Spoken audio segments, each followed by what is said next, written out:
Hello, we are live. Welcome, everyone.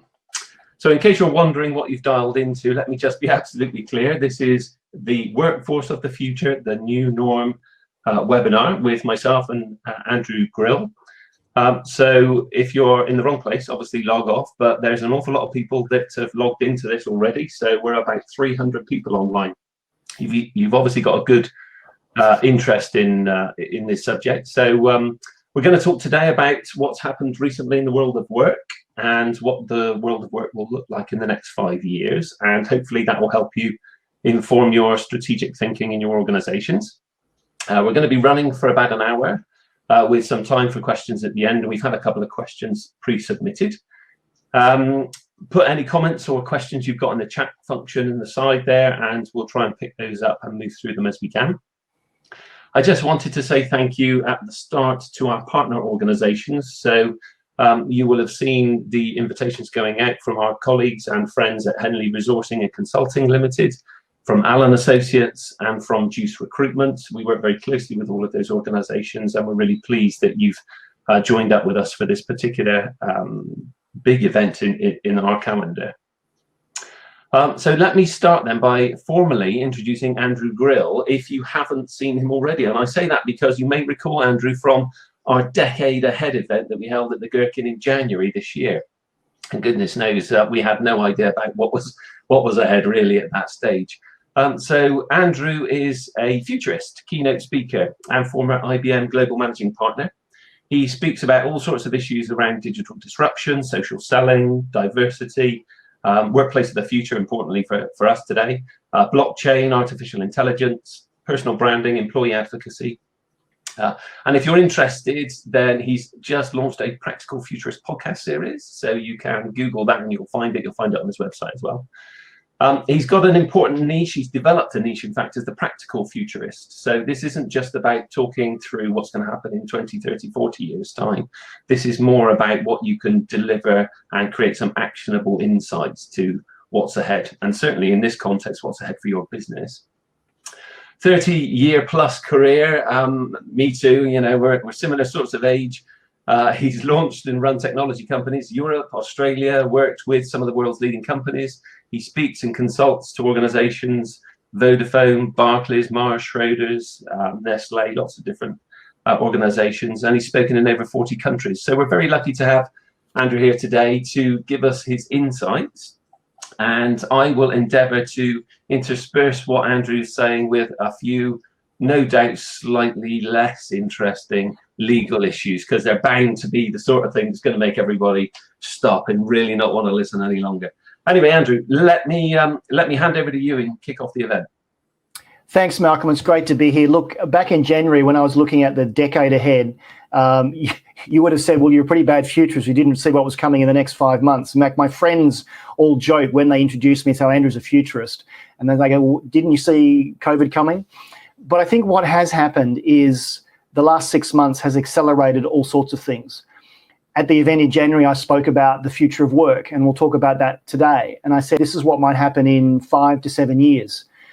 I think a lot of what's happened has been accelerated by the pandemic, and it's now 5 to 7 months. And so the notion that we'd be working from home and then it wouldn't be an issue and no one would actually blink an eyelid was 5 years away. Now we're always doing it. But as a futurist, what I thought I would do to paint a picture of what we might see in the future is actually look 5 years out. So if you allow me, let me fast forward to 2025. And I'm not going to paint the most rosiest of picture, but I hope that if things happen, then we won't have to have this scenario. So what would a city like London look in 2025? Let's just put the slides up so you can actually see some of my thinking here as well. So let's start that.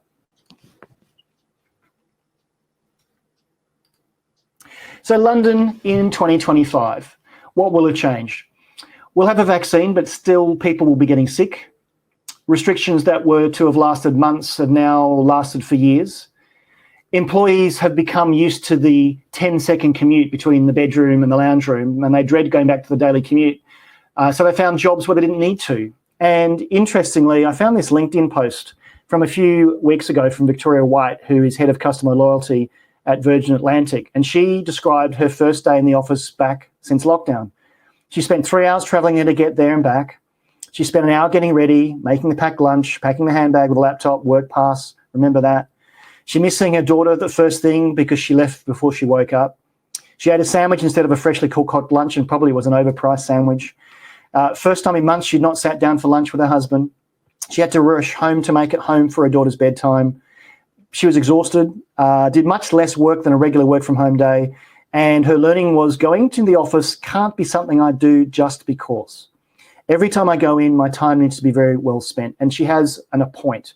And I'm sure probably all of you on the call today are reflecting on that. Certainly my friends that work in the city, they're loving the fact that they don't have to have that commute. But Malcolm, how's it been for you? It's been a real mix, if I'm honest. So on a personal level, I've worked from home on and off for years and years.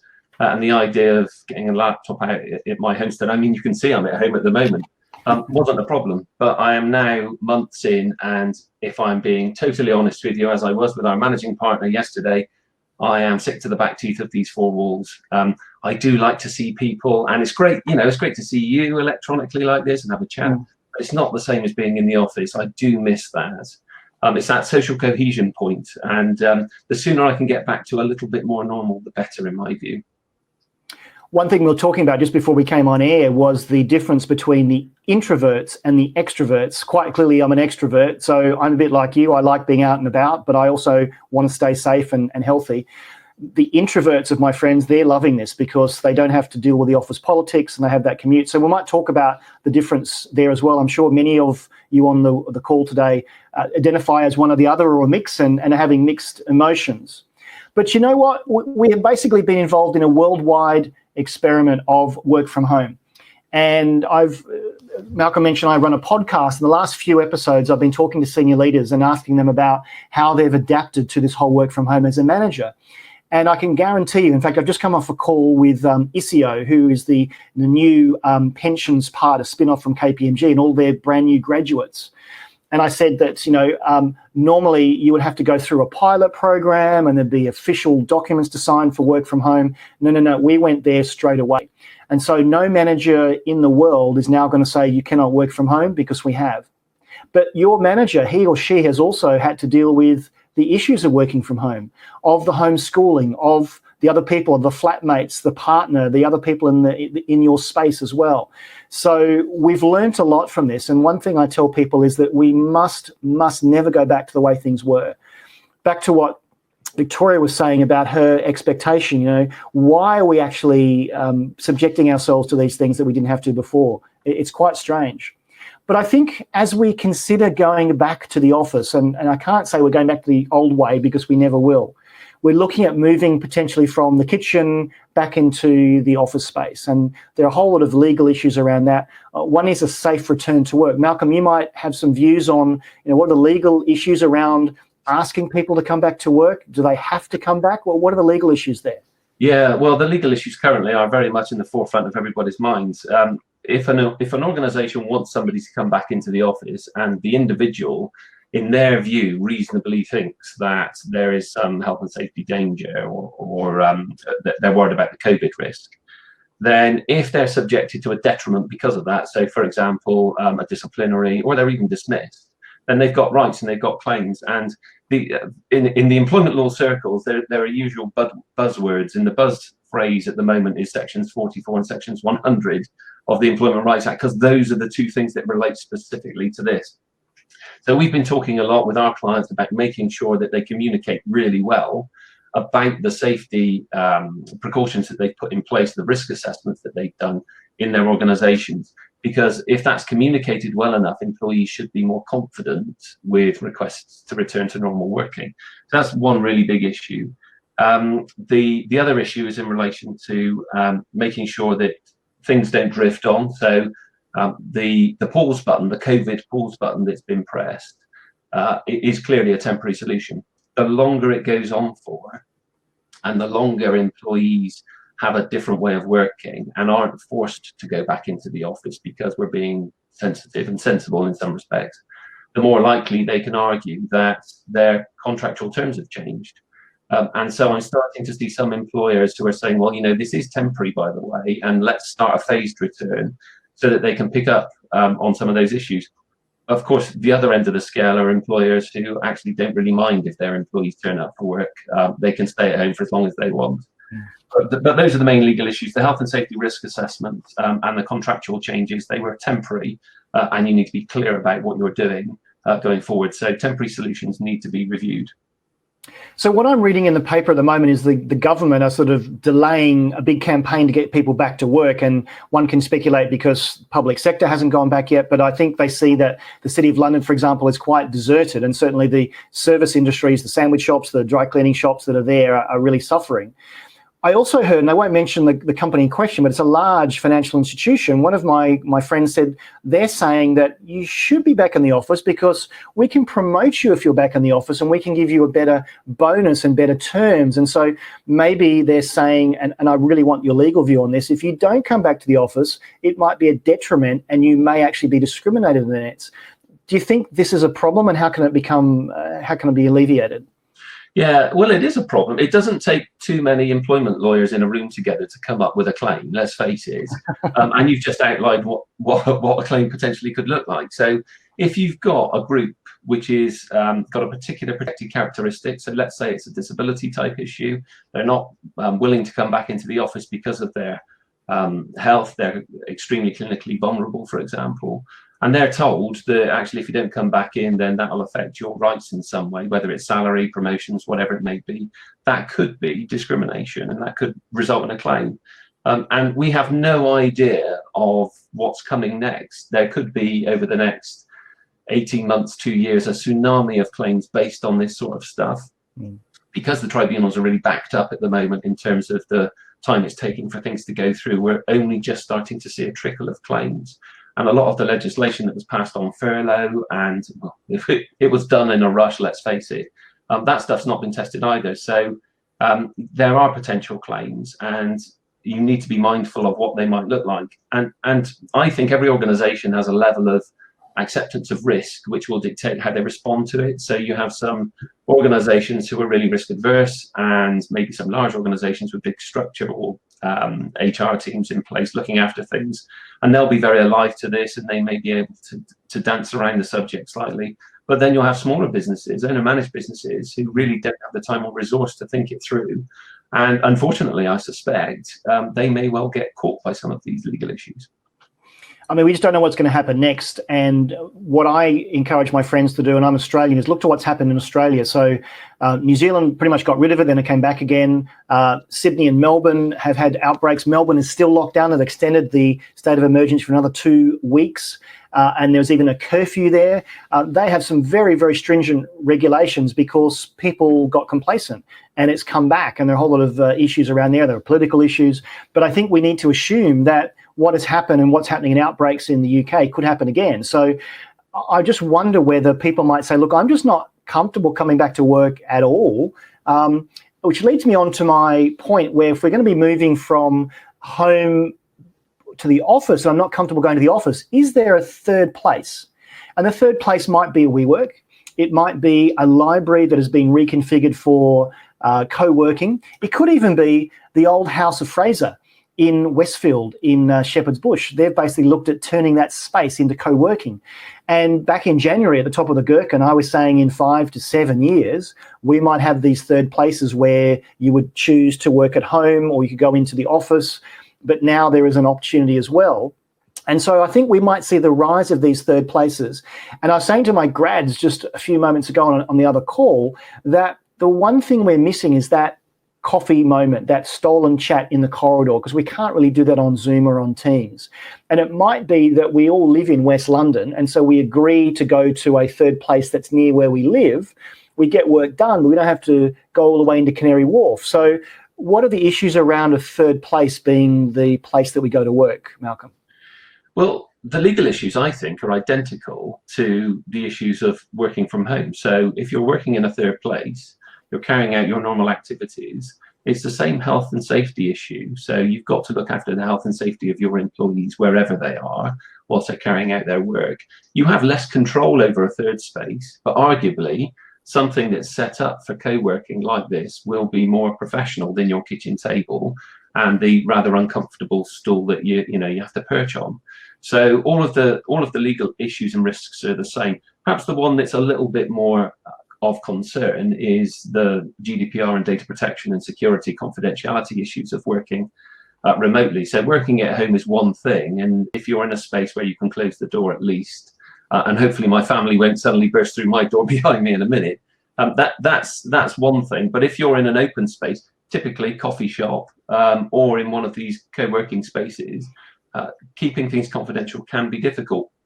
Using VPNs are really important. So if you're, I mean, I didn't even know what a VPN was 6 months ago, but I now do know that it's a way of securely encrypting the data that you're sending in and out. So, you know, organizations that have got this nailed, that's fantastic. But for small organizations that have just issued a few laptops and a few mobile telephones, they won't be aware of this sort of thing. So all of the legal issues are identical with the third space.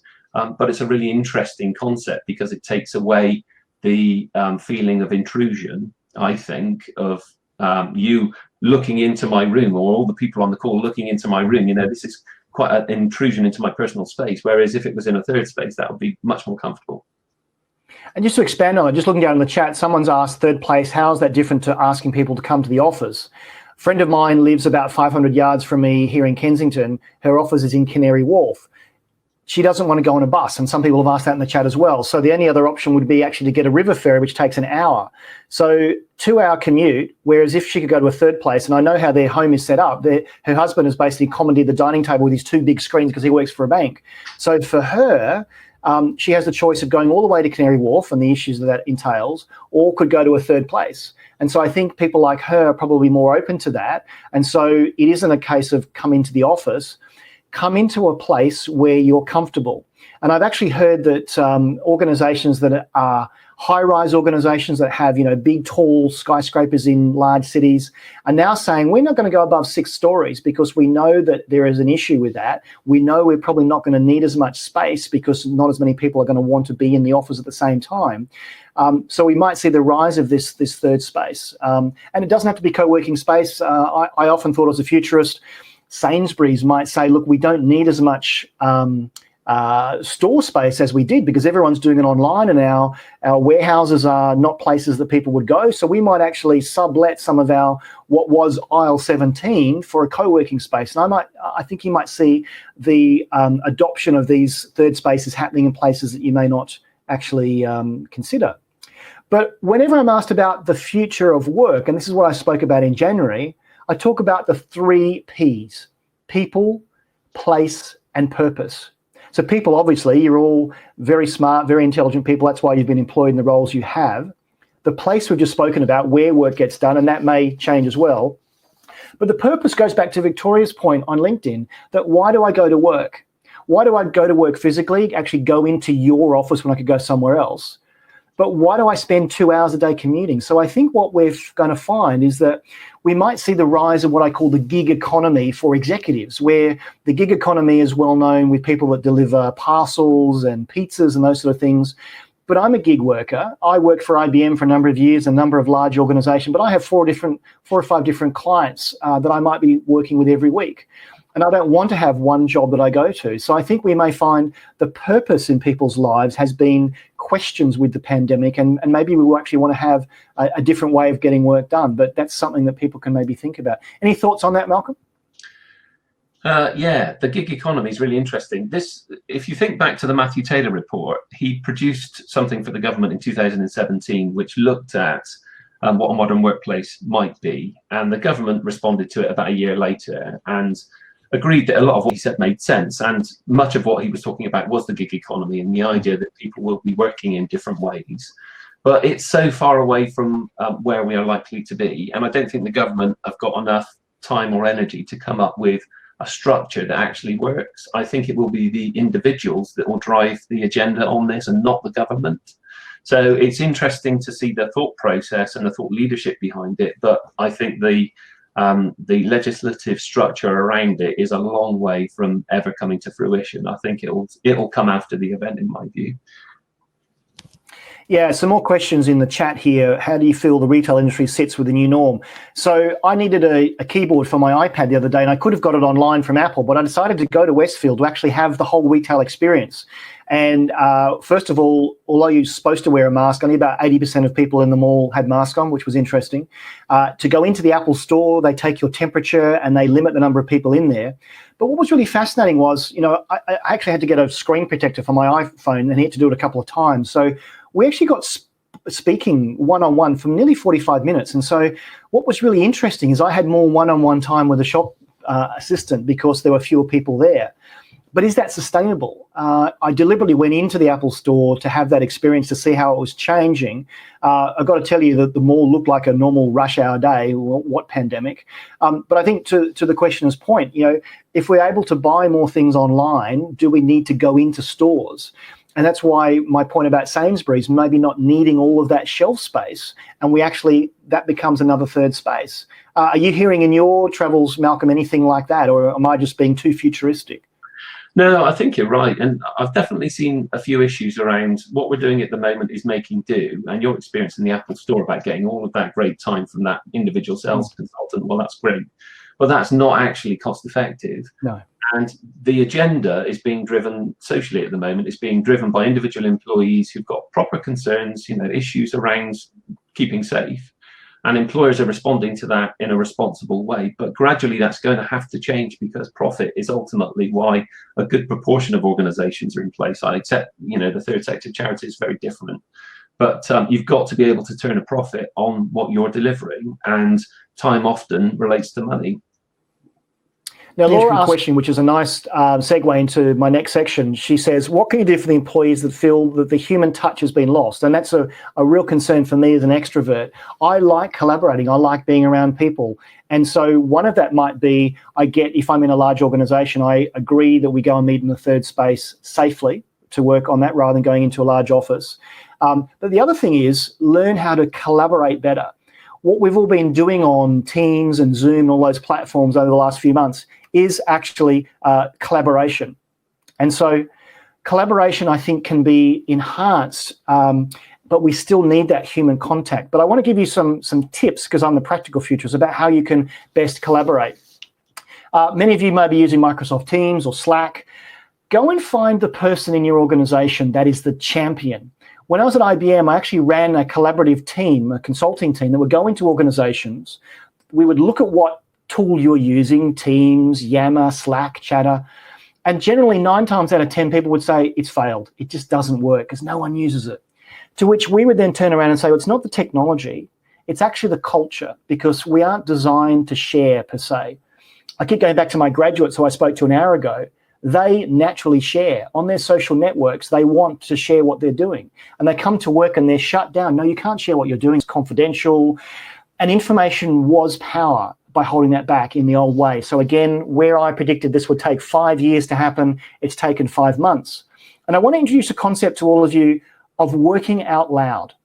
So whether you're collaborating on Zoom or doing it in person, there's a great book actually on this by a gentleman called John Stepper, where you actually tell people on your social network, your internal social network, what you're working on. So today, had I been at IBM, I would have put on our internal social network to 400,000 people, I'm going to do a webinar today for Roger With King. Have you spoken with them before? What are the issues facing HR professionals? And overnight from around the world, I would be inundated with slide decks. Talk about this. Here's a question you can raise. So by working out loud, actually you can help solve problems more collaboratively.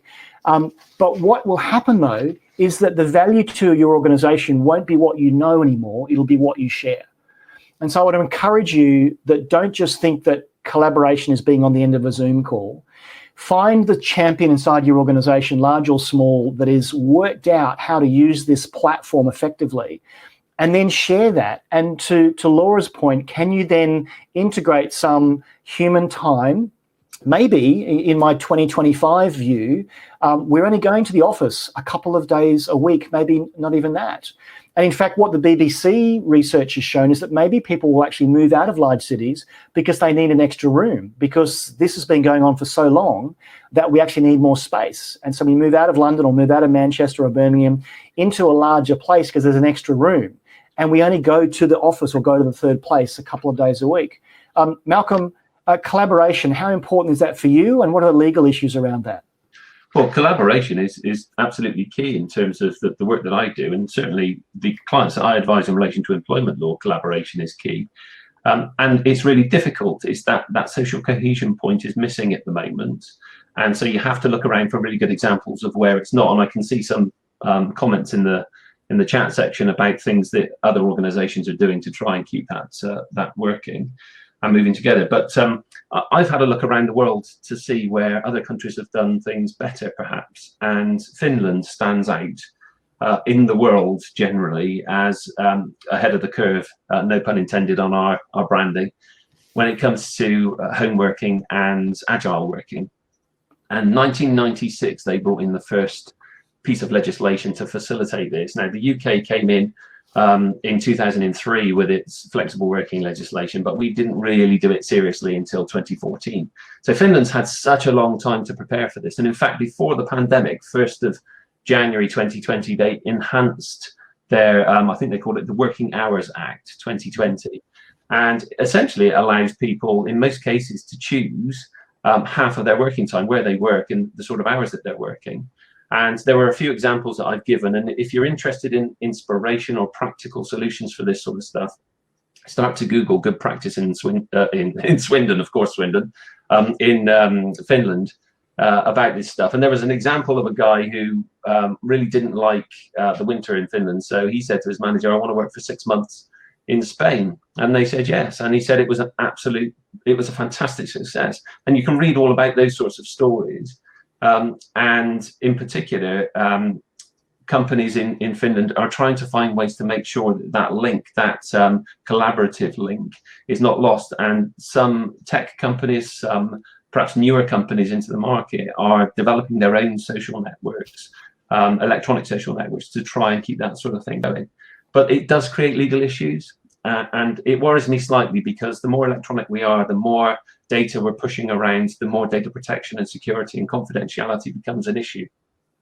And we know the Information Commissioner in the UK has said that we'll give you a little bit of slack, in the sense that if you're not following all the procedures you normally would when it comes to managing your data at the moment, we understand, but the law still applies. It hasn't been relaxed, and the law will continue to apply after Brexit. We'll still have the UK GDPR. All of those things will still apply. So you need to be applying your minds to these new ways of working and collaborating to make sure that it's safe. So it shouldn't be a barrier, but it should be on your agenda to consider.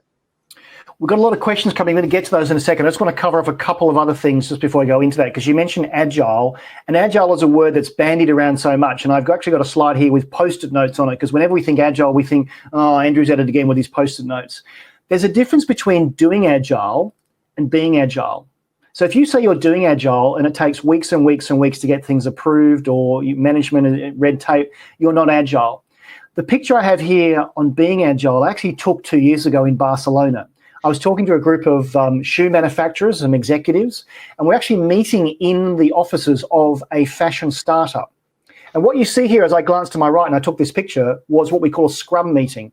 Their web developers, or their developers generally, were having a 15-minute stand-up meeting. They were basically saying what we're working on, what do we need help with, and what are we working on next.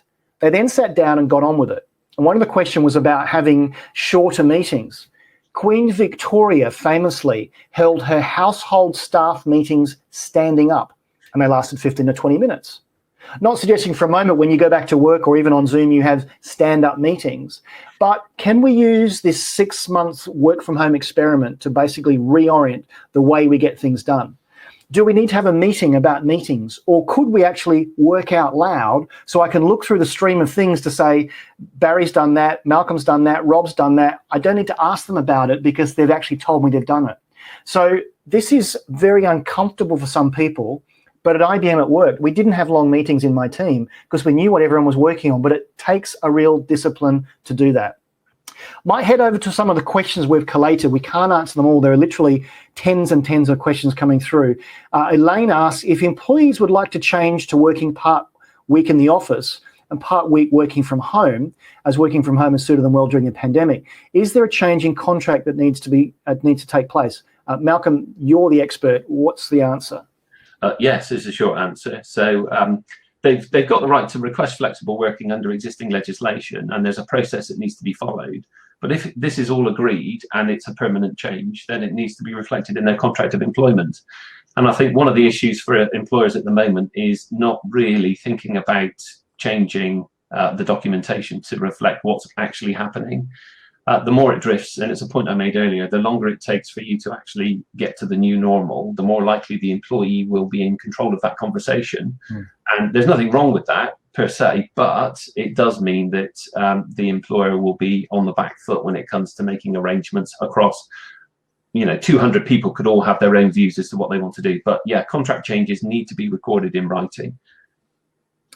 Rosemary asks, ways of managing performance and dealing with performance issues when working from home and remotely. Really good question, and some of my friends have been asking the same thing. What's the law and what's the best practice? There is no difference Working and managing remotely to working and managing in the office, save for the fact that you can see or you can't see what's going on. And some of the issues that I've seen coming from my clients are that those people that ordinarily would be sat in an open plan office and you would see what they were doing, you can't now see. You can see outputs, but you can't see the other things.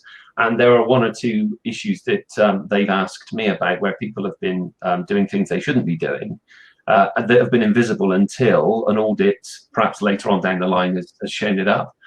So you would still discipline staff in the same way. You would still deal with performance in the same way. There have been some great comments in the chat section about how to engage with your employees, Zoom calls, the quick 10-minute catch up on a Monday morning, whatever it is, just to make sure you know what's going on and you can see them. But ultimately, I think you can really only manage remotely by objective setting and being absolutely clear with that. Because if you don't do that, you've got no way of measuring the outputs. So that, I think, is a really forward-thinking way to manage in any event. It's not so much about the time on the clock or the effort that you're putting into something. It's about the outcome that you're receiving. So for me, that would be really important. And also, if you're doing a legal performance management process with someone where you're giving them a first warning, a final warning, and then you're looking for dismissal, you have to be clear about what's expected. Now, smiling when you're sat in the office as an objective is a nonsense. And in fact, if you're working from home, it makes no sense at all. So actually, it is very much more about the outputs. So yeah, get the outputs written down and agreed and check in frequently. One question I have about monitoring staff. So again, polling my friends who work in very different organisations, they're saying that, they know what we're doing and they can monitor. One of my friends has changed her behaviour. Normally she would have a half-an-hour lunch break. Even though she's working at home, has now have a 2-hour less commute. She feels like she can't go out at lunch and run errands because she's expected to be there.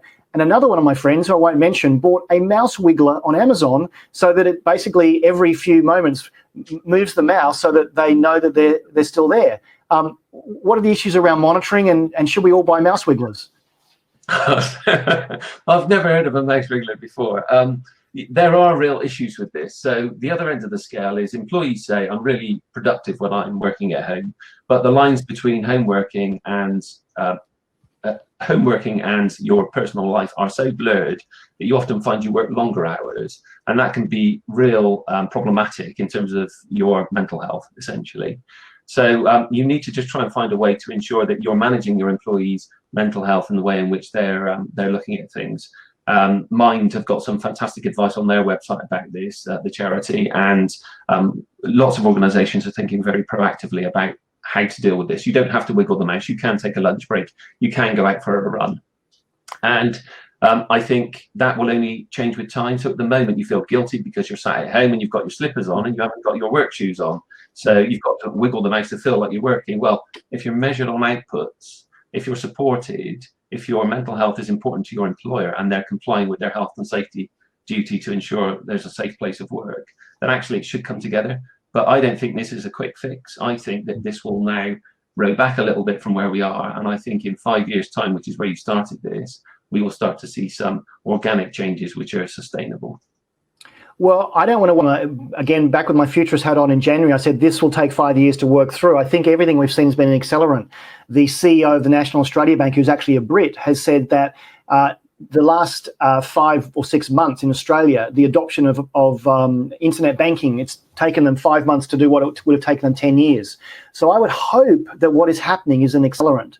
And so these decisions that have to be made, if you've got an issue with someone, whether they're working at home or working in the office, that's going to come out at some stage, and the whole issue around monitoring, what have you. I would really hope that we're not going to wait 5 years for this. I plead that this has been such a terrible time on so many levels. We have to learn from this. And our children and our children's children will see this as an inflection point, and we actually got our stuff together and actually worked out back to people, place and purpose. A few more questions, some really great questions coming in. Some of them are very long, so I'm going to paraphrase some of them. Chanel is saying, having recently conducted a survey of my workforce who were largely office-based before COVID, there was a strong preference among them to continue remote working for most or all of their working week. Not surprised. How can my organisation create a sense of community and engagement in the workforce becomes very disparate on a permanent basis? So I'll take the first part of this. I think this whole notion of collaboration, I saw in the chat someone talking about having baby showers. That's good as well, but can we actually help each other get work done where we would normally lean over or have a cup of coffee? How can we do that? Can we have a socially distanced catch up at a third space? So we may not have the whole team together, but we actually can have some of the team talking about this, and then we work out loud as well. But I think this is going to be the future, that people don't want to necessarily traipse all the way into an office to do this. And so how can we reorient a sense of community? But think about it, reverse engineer it. When we leave the office, we go back into our community of our friends. And how do we maintain that? We have social networks to see what we're doing. We have Facebook.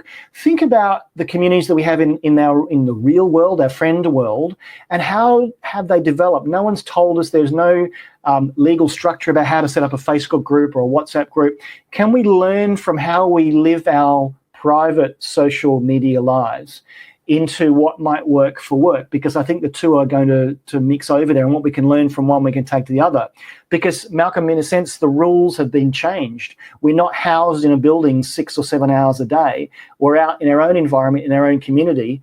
What are the legal issues and what needs to change? I don't think this is a legal issue, and I don't think it's a legal problem. In fact, I would really be upset if the government decided it needed to legislate around this. Because it's more about culture and it's more about change. And it's a point I've made earlier, and it's really on the point now. So the reason that Finland is doing this so well is because third year on the trot, they've been voted the happiest country in the world. And they've got the highest level of trust in Europe, and it's a trust relationship that creates a level of engagement. So you don't have to buy a mouse wiggler.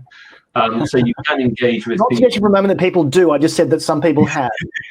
Yeah, the sales of mouse wigglers are going to go through the roof, aren't they? And it's the social cohesion in the Finnish community is so significantly above that in other countries that they find this stuff easier. So going back to the point you've made earlier, please don't let's wait 5 years. I get that. And actually the accelerant for me has been the technology. You rolled out technology faster than you were going to do it anyway, because there was an imperative to do so. However, the cultural change is not something you can impose easily. And I think cultural change moves on like a glacier, and gradually over a period of time, you will find that will be different. So if you're looking for inspiration in terms of all this, Chanel, if you're looking for how to create a better sense of community remotely, go and Google how they do it in Finland. There are so many examples on the internet of things that they've done which make sense, but don't expect it to work if you don't have trust in your organization, because that is what seems to underpin their success rate. Just a point that Tracy has made, are we creating a big problem with presenteeism? Yes, but we've got a chance to blow it up. You don't have to be present in the office to get work done. We've proven that. Again, going back to our global remote work from home experiment, we didn't ask to be on this. We were forced to be on it. So we've had to adapt. And had this not happened, it would have been 3 to 4 years away. Some people would have been allowed to be absent, some wouldn't. So we're going to have to blow up the old way of thinking. And it might mean that I don't work for your organization because you want me to be present, but I get my best work done at home or in a third space or 1 or 2 days a week, and I can manage that because I'm a grown-up. But I think back to that, the management theory that we've all learnt and we've all adopted will have to change, notwithstanding the legal issues. But presenteeism, that is so 2019, because we can be present in our own home, in our pajamas or wherever, but we need to work out how to leverage that. And some of the questions, again, I'm not going to be able to answer. Tracy, again, how do we balance the new work from home culture with the impact on the local economy and also those people that do not want it? I don't know. This is a change that we didn't ask for. So humans are very adaptable. I learned the other day that I'm going to get it wrong. Who invented calculus? Malcolm, you'll know this. Oh, yeah, of course I do. No idea. Well, that was invented during a pandemic. So during pandemics, you're so bored you invent calculus. Then innovation comes from these times. And so again, this has been going on for such a long time. I think we now need to have maybe a day a week where we go, okay, this might go on a bit longer. It might happen. What's happened in Melbourne might happen. We get locked down again. Let's actually think about blowing this up. Get rid of presenteeism, get rid of having to monitor what's going on, look at trusting our employees better, but support them. The mental health issues, I agree, are going to be huge. I don't think we've even considered that as well. So I don't have all the answers for this, unfortunately. Another couple of quick questions. How do we engage and sustain employee engagement levels and team spirit with increased remote working? I think part of it is we need to have a hybrid. I think whether you're an extrovert or an introvert, you need human contact. And so, again, can we use the third place as a safe place to meet if we're not ready to go back into the office tower yet and we're sick of being at the kitchen table? Kerry was saying we don't want this to be a permanent change of T's and C's. Here's a really interesting question. I'll just paraphrase. So commuting costs on the day they work in the office. So if we're now working from home and we have to come in, can I claim commuting costs? That's an interesting one. Yeah, well, there is a legal point around that, actually. There was a lot of press, and the very famous martinmoneysaver.com website was all over this. And there's a tax allowance that's available to you of £6 a week if you're working at home, essentially, and the HMRC won't challenge that if you claim it. But he was suggesting you ask your employer to pay £6 because effectively that would be tax-free. And lots of organisations, of course, were absolutely cash-strapped because the economy had stopped and been put on pause going through the pandemic. But we've got a structure of remote workers. So if you're a sales representative, for example, you're working from home, you have a base which is your home address. You can potentially claim travel expenses from your home to wherever you're going. So in theory, that could be a new development.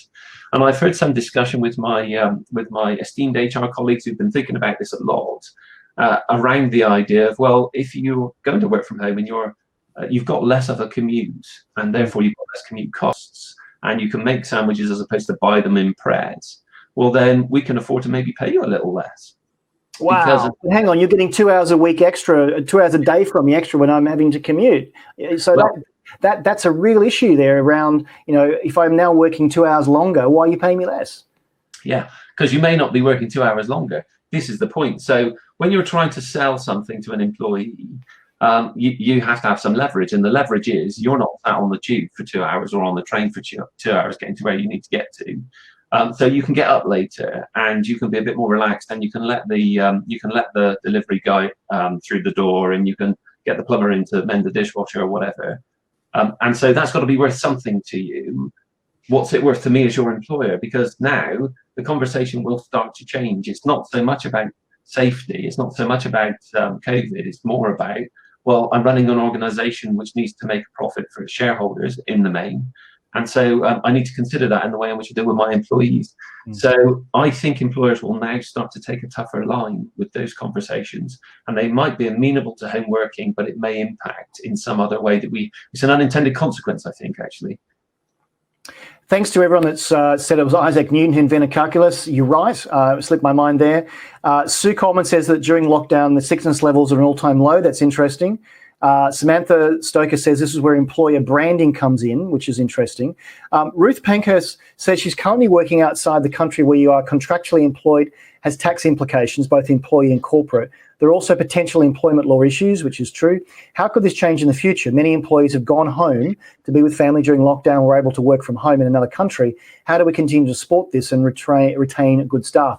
I read the other day, I think Barbados is offering 12-month visas to go and work there, but someone else told me that you can't actually be outside of the country for 10 days. So where can we work? Can the third place be another country? Yeah, this is a really complicated jurisdictional point when it comes to employment law. In short, yes, you can. So, for example, you could have an employee maybe working in Poland, as we do at the moment, and working on a UK employment contract, giving UK employment law advice. And it's not an issue being paid in the UK and paying tax in the UK. It gets a little bit more difficult when you've got a truly global role, and it's all about your where you live, essentially, so where your normal place of work is. And there are lots of complicated issues around local laws maybe giving you additional rights. So I don't think that's going to be solved anytime soon, because it's not something that you can solve in the UK. It's something that's a global issue. But I do think that it's going to happen more often. You'll nail your shingle up outside a particular location in Barbados or wherever it happens to be, and that's where you'll be paying tax, and you'll follow those tax rules. But you will be a consultant in the gig economy working around the world. However, you may also be stacking shelves in Sainsbury's, and it will be totally irrelevant for you because you need to be in stacking those shelves. So it's a difficult one. I did see a question actually that I just wanted to pick up on, because there is a survey, Andrew, that's gone out. It's the Megatrends survey by the CIPD, Chartered Institute of Personnel and Development. It went out in April 2020, and it's worth a look if you're thinking about this now, because it's talking about what's driving the rise in remote working. And it says one of the key things for government to consider is the housing crisis and working from home and having suitable space. And I know you talk about a third space, but it's saying that there aren't suitable, where you live generally isn't suitable accommodation. If you're in a bedsit in the centre of town, it's not working for you. If you're a young person in a shared accommodation, it's not working for you. And unless the government can help solve the housing crisis issue, that's not going to make it easy to migrate across. And I think one of the comments in the chat section was talking about that, set up working from home. So have you got any views about that? Well, as I said, I saw this really interesting BBC research that said, and that's why I looked at 2025, we actually all are moving out of large cities because we need more space. And so the only way we can get space affordably is by moving further out, because we will have a dedicated room. So let's assume this goes on for a long time and we realise that we can't work in a bedsit, or we've got a shared accommodation, or the kitchen table is permanently taken over with the 2 laptops. So I think this isn't sustainable. But what really struck me, I hadn't really thought about it until the BBC thing came out, was that people may move out of cities because they're not needing to go into the office 5 days a week. They might go in 1 or 2 or go to a third place. So we may see migration because the purpose of going to work isn't by being present and being in the office. And Emma asked a sort of an ancillary question, Emma Jones, what about the homework setup? During lockdown, no one worried about what employees' home setup looks like, true. What about those who house share, do not have an office or a desk, which you mentioned, Malcolm, have no demarcation between home or office? What about if your partner works for a competitor? How do you have Chinese walls? What about home risk assessments moving forward? What is acceptable now? Malcolm? At the moment, what's acceptable now is changing slightly. So I mentioned the Information Commissioner's Office 10 minutes ago, and they put out a bit of a comfort blanket almost to say, look, we know everybody's having a difficult time of it. Try not to worry too much, but do your best, essentially. But the law still stands. Well, we're months on from this now, and any relaxation or acceptance of the fact that we're all dealing with the pandemic is starting to wane. And I think that if you say, well, I've now got 200 people working at home, I only had 10 before, and it's October, and we still haven't done risk assessments in their homes. We haven't got the setup for their VDUs, for their computer screens and the height adjustable chairs and all that sort of stuff. We haven't made sure that any paperwork they've got is locked away in the evenings. We haven't made sure that their broadband is sufficiently covered off by a VPN. All those sorts of things will become a problem. And we know for a fact that if an employee doesn't want to be where they are and they're a little bit mischievous, they'll come up with a claim.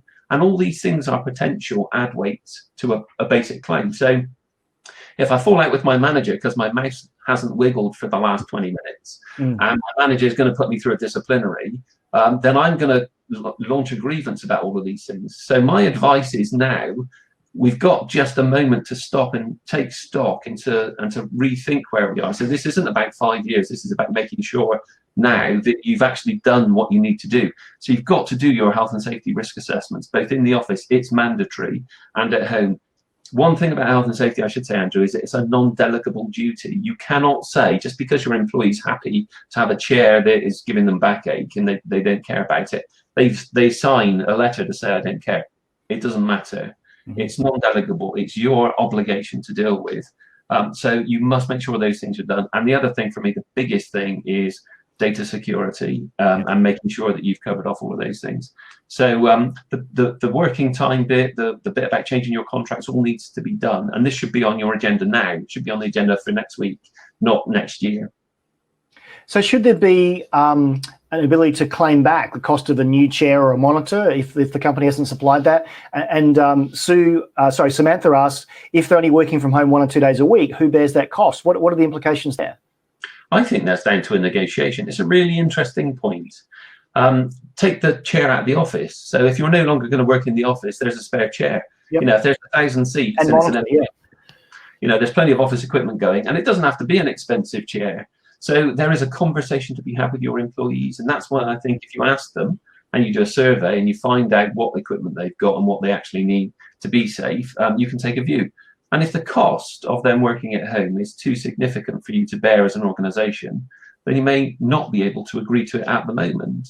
There are lots of legal implications about saying no to flexible working requests, but it's not that difficult to say no under the current legislation.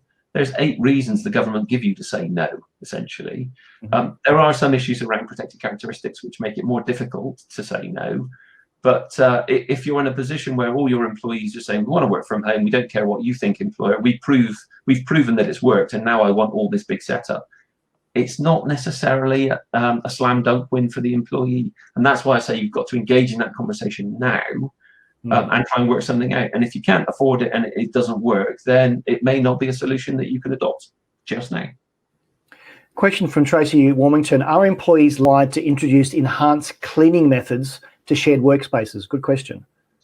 Well, they've got a legal obligation to ensure they've carried out a risk assessment. And if that risk assessment shows that they've got to have enhanced cleaning to protect from COVID, then the short answer is yes. Now, I've seen some shared workspace examples where they go around with these machines which spray some sort of chemical or something into the air. And I've seen people walking around with a spray and a rag and giving things a once over. It has to be reasonable and proportionate. So everybody's got a different view of what's safe.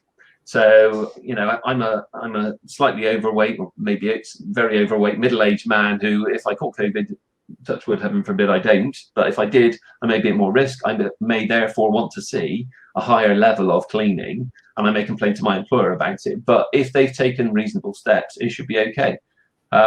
So I think I've answered that question. Rosemary Morn asks a really good question. Can you recommend a template for a risk assessment at home? Yeah, go onto the HSE website, Health and Safety Executive, and they give a home working HSE assessment. So yeah, use that. It's not brilliant for every situation, but it gives you as much as you need to be able to ask and answer the right questions. I'm just looking through the question. We've got so many different questions, but some of them are quite similar. I'm just going to sort of paraphrase them. Do we have to go under tax implication? We've covered that as well. I think the issue also is that, you know, to your point, how can you refuse working from home? Because we've all done it. We're all forced to do it. What manager would say, no, you can't work from home? Because it's like, do you not remember what we were doing for the last 6 months? What are the 8 reasons to say no? Oh, off the top of my head, I can't remember, but it's things like impact on customer demand, inability to cover the time that you want to work.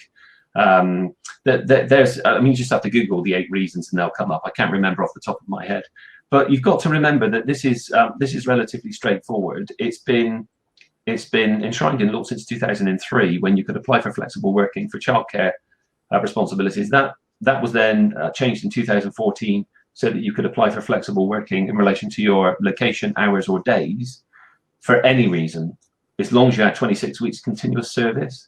And I think in those circumstances, when that crops up, I want to take Friday afternoon off or work a shorter week because I don't know, I've got a new hobby, which is playing tiddlywinks on a Friday afternoon. That's a valid reason, but your employer can say no, and it's really straightforward for them to say no. And it's also a case of first come, first served. One of the issues I think you've got at the moment is everybody's asking the same question at the same time, and that organizational structural piece about making that jigsaw fit together is going to be really, really difficult. And that's why I think employers will be a bit tougher than we're expecting them to be. It's not enough for your employee to say, I've shown you it can work, I therefore demand it.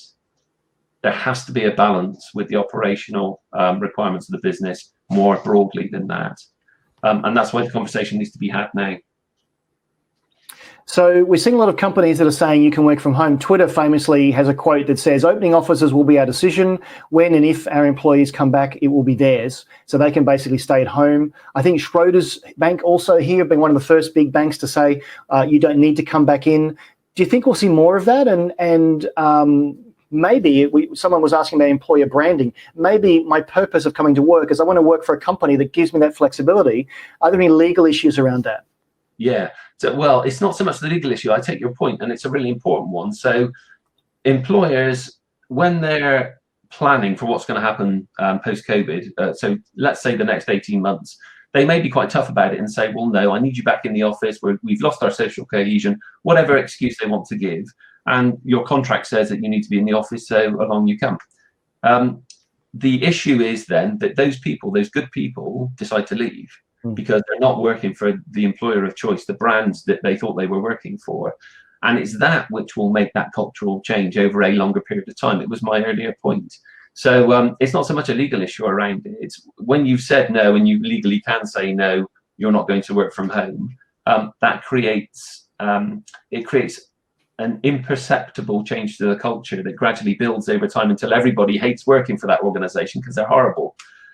So I think employer branding and being open to these ideas and listening and communicating carefully is the key to this.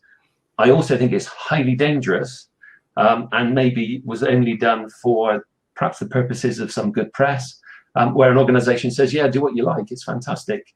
And I've seen this over the last 5 or 6 years, where companies have been saying, you're judged on your objectives and your outputs, take as much time off as you want paid. We don't care. And I have to draft that into a contract. And that's really difficult because there are certain working time regulations and things that you have to put in. You can't contract out of certain things. And when it becomes a problem, it becomes a bigger problem. When it's not a problem, everybody's happy. So all these innovative ways of working have to fit around archaic legislation, frankly. And that's why I think that legislation isn't the answer to any of this. It's about engagement with your employees, asking good questions and coming up with good practical solutions. So those HR professionals, I'm sure, would know about Netflix's policies on all sorts of things. And if you haven't seen it, Google them because they're public. Their vacation policy is take vacation. Their parental leave policy is look after you and your baby. And I think you're right, that doesn't work in a legal framework. But when you look at the stats, the average length people take is 4 to 5 weeks. The outliers take 6 or 7 weeks. But then the question is, can we help you? Why are you taking so long? Are you getting the work done? So I think, and this is years ago, Netflix have had this for a while, but back to employer branding, I would rather work for a company that gave me the flexibility. Yes, there'll be some outliers and we can manage them out. And I think Netflix have a process for doing that as well. But again, back to a lot of the comments in the chat, this is an inflection point. And if we don't learn from this as HR professionals, we've got a chance to test some of these things. Did we ever want to test what it would be like if everyone worked from home? We've got the test. So if we're all back in the office after Christmas and we're just doing it the same old way, I just think it's a horrible injustice that we haven't learned from this. We've got about 2 minutes left, so I'm just going to think if we can find any more questions. Are we heading for a 4-day working week in the UK? I think we're heading for as many days as I want to give you working in the UK, because as a gig worker, I can choose to work for you 3 days and you for 2 days. The problem will be in continuity around pension and security and those sort of things as well. So I think, again, things that I've been thinking about that might happen in 5 to 7 years are probably going to come into play into next week. So we've got 1 minute left. You can find me at futurist.london, search for the Practical Futurist podcast, and over to you, Malcolm, for a wrap-up. Yeah, thanks very much for that, Andrew. I just wanted to say thank you to our sponsors once again. So thank you to Henley Resourcing, to Allen Associates, and to Juice Recruitment. Really appreciate our working partnership together. Andrew, thank you very much for your insights and all of your comments, and for keeping me on my toes in the last hour. We're going to put this as a video out, so if you want to watch it back, you can. So that will be available. Please follow us on Twitter. It's at Royds with E King. Follow us on Twitter. It's at Royds with E King. That's our Twitter handle. And that's pretty much us done at 11:29 and 30 seconds. So wishing you a great day, everyone. Happy agile working, and stay safe. Thank you.